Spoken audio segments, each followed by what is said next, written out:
По закону перечень объектов историко-культурного наследия по представлению соответствующего департамента утверждается президентом. И они получают определенный правовой статус. В частности, их приватизировать нельзя. Но тогда спрашивается вопрос, а как их содержать?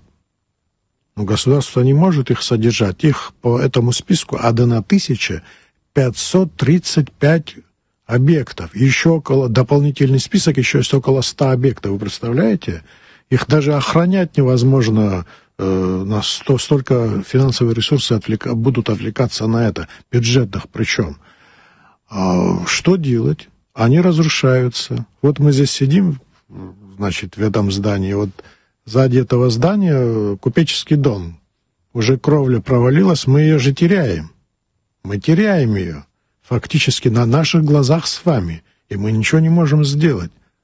Поэтому я поднял этот вопрос и с первого дня поднимаю и говорю, я за историко-культурное наследие. Это наш становой хребет, наша история нашего народа.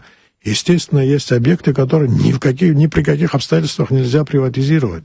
Ни при каких.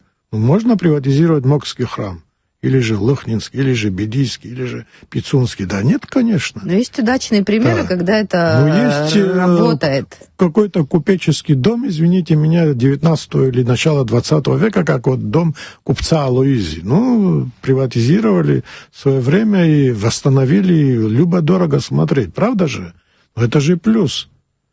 Почему эти примеры нельзя принять как бы за основу, и почему они нас не вдохновляют на принятие таких решений?